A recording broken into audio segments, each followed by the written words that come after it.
Hi guys, it's Peggy with I'mLosingItToday.com, and this is our second segment with Dr. Barbara Collins. And our first segment, we talked about how to know who you are, and the best way to do that is to talk to friends or your spouse or the people you spend the most time with. It could even be a parent if you're close to a parent. Right, that's true, and that kind of tells you who you are, and they see characteristics probably in you that you don't necessarily see yourself. So true. So, and if you miss that segment, just go back on the Monday post, and that will be our for Monday segment. So today we were going to talk about something that I think is huge: is face your fears. Yeah. And we all have fears, and fears can just keep you from doing things that you love. And will make you miss out on things. Right. It's very paralyzing. Yeah, it is. I mean, I was just thinking about fear can just keep you on the couch. Oh, yes, it will. Yes, that's a good saying. You keep you right there sitting, and then you keep procrastinating. Yes. Because you're allowing fear to hold you back. I always say to women, well, what is the worst thing that can happen? Well, we talk about this all the time. When you go out witnessing to someone. Yes. What is your fear? A lot of people say it's the fear of rejection. Yeah. And that is huge. And I guess what's keeping a person back is maybe not knowing what's going to happen. And the fear of not knowing is huge. Yes, that's big. The fear of not knowing. Yeah. And even though for my fear getting through that audition for the acting class, I did a lot of praying. God said, I know you asked me this before. I told you already. Right. I will be with you. Right. That's my first premise is prayer. I did a lot of praying. But also, God also said, faith without works is dead, because of faith, maybe we might need a little bit of help. Right.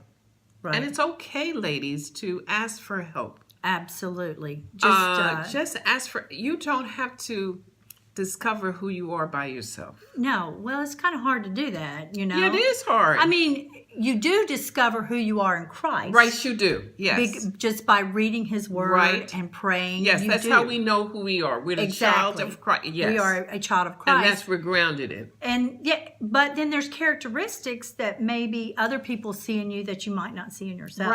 Right. That's so true. And that's what we talked about in segment 1. Right. And after this, Becky and I talked about the fear that both of us, we're human. All of us face it. Right. And I say to women, I try to help women, also myself, I had to read my own notes sometimes, that moving through the fear is probably the grace that God gives us. Because the worst thing that can happen, Tony Robbins says, which I love, there's no such thing as failure, only results. Right. And we've talked about before, you're not going to accomplish anything, and you're not going to fail if you don't do anything. Right. You can't. You can't do. Right. You can't. You don't know where you're going unless you try it. Right. And fear can hold you back. You're right. And also, there's a quote that says, "If you haven't done anything, how are you going to know what you can do?" Right. Okay. Right. So, Peggy and I support you, whoever you are, to help you move through the fear. Right. Ask for help. Whether it's therapist or a counselor. Yeah. You can also, which I find very helpful, to write your goals down on a sheet of paper. I'm big on writing stuff down. I am too. I love journaling. Write down what is your fear, what's the worst can happen. By me taking an acting class, it took a tribe of women to help me, to support me. Right. So I wrote an article called Creating Your Own Personal Board of Directors. These are people who want to support you. So you may say, I need a little bit of support, whatever it is. But also, we're also afraid of naysayers, negative people. Yeah.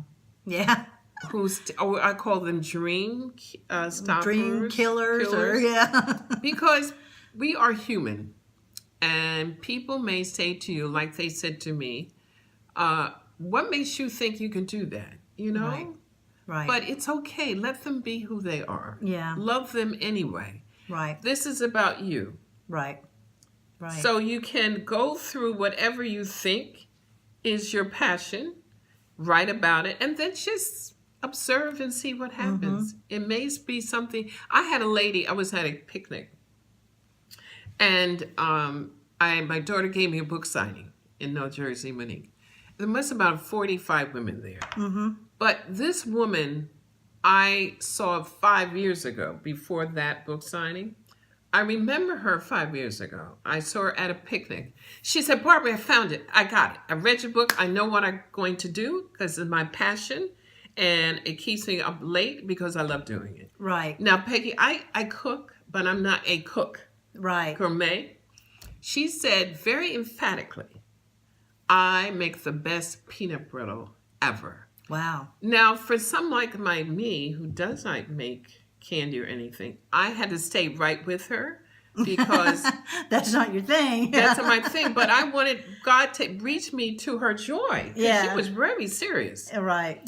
And she said, I make the best peanut brittle. And it's not cheap. She was this is going to be my retirement income. Right.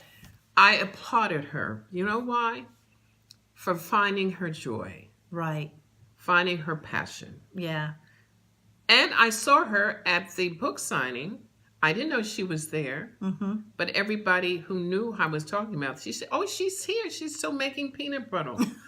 That's great. So whether it's peanut brittle yeah, or joining starting our own business, it's all relative. Right. Right. And, if you're doing something that you love, it's not work. And you get up and you think about it because it's hard to get up if you're in a job. It's hard to get up and go to work every day if it's something you don't like to do. Right. The joy and your passion is more important. Can I talk about March 10th? Yes, please do. Yes, bring that up. I'm really excited, Peggy, because March 10th, I'm giving an event at Rosemont College. Yes. And it's called What Now? Unleashing Your Strengths to Prosper. Unleashing Your Strengths to Prosper. Okay. I'm going to have keynote people on panels like you who are doing their authentic work. Right. They're living their dream. Right. Women just like us. They're not special celebrities. They're women that wanted to discover what to do now. Right. Yeah, maybe they just, starting that next phase of life and decided. And that whole goal for this is my passion is to help women. Mine too. And I know what kind of life you can have out there. Yes. And everybody has trials in their lives. Yes, we all do. We do have trials in our lives, and they might be in a living situation that's not the greatest. You're right, Peggy. But, you can't help everybody. No, you can't. But you can help a handful. Right. If it's just a handful. And Peggy, what gives me goosebumps talking to you, I remember praying about my purpose. God, I know very emphatically what my lane was. It was to help women. Yes. And that's what gets me up in the morning. Yes. And I can tell you have a very strong passion with that. I can our conversation, I can tell that. Yeah. I mean, so you I have get kindred excited. spirit. Yeah. I get excited. But I get excited when a woman tells me, I found what I want to do, or I found what God wants me to do. Whatever works for you, whatever it is that gets you up in the morning, I want you to be excited about it. Dr. Milner, who is a neurosurgeon. Right.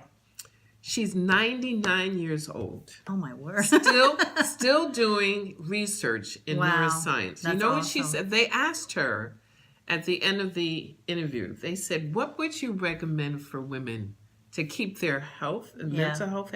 She said, find something you like to do. And then do it. And then do it. And it doesn't even have to be like another career. No, it does not. That's a good point, Peggy. It doesn't. I mean, you might be a grandmom. Right. And your passion is helping out with your grandchildren. You could be, yes. And that's great. It's not all about making money it's just do your passion and find out what that passion is. It could be just helping out with your grandchildren. I Right. loved being around my grandson Right. when he's moved away. Well, I do. I love, yes, my grandchildren are my joy. Yeah, they are. And, I always say it's because you don't have to financially worry I about know. them. Right. That's You very don't have true. to discipline I know. them. But you know what? I just read an article in the Inquirer the other day. And I was so sad for this lady. I don't know who she is. She wrote a letter to a lady that helps people with their problems. She said, her pain was she doesn't know what to tell people when they ask her what she does. She's 65. Wow. She said, I don't do anything. She said, what do I say to people? So the emptiness that she felt was her crying out, help me find what I can do to bring me joy. And I met a lady at a book signing. And she said to me, just Barbara, help me connect to the world. There are a lot of women living alone. Yeah. That don't know or have challenges in getting out to connect. It could be a physical concern in transportation. It could be shyness. It could be fear. Whatever it is, you never know who needs to be connected. Right. Sometimes we take for granted. Peggy and I are blessed. Yes. Because Absolutely. we found, but it's not because we're looking at the money. Of course, money helps. Yeah. Helps pay the bills, buy the gas for the car. But, someone said, my bishop in my church just said this last Sunday. I'm taking it out of context. He said, don't create a vision to make money.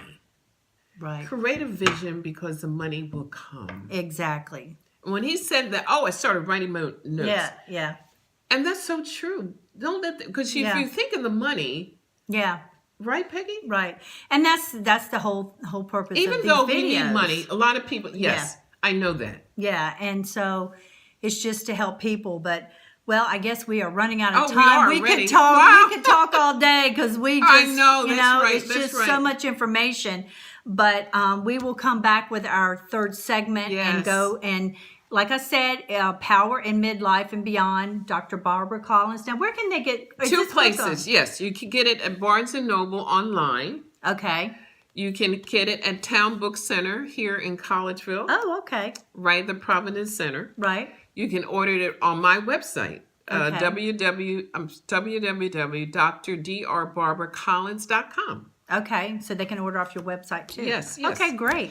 All right, guys, we were going to close this segment, and I hope you enjoyed it, and we will talk to you soon. See you later. Bye. Bye-bye.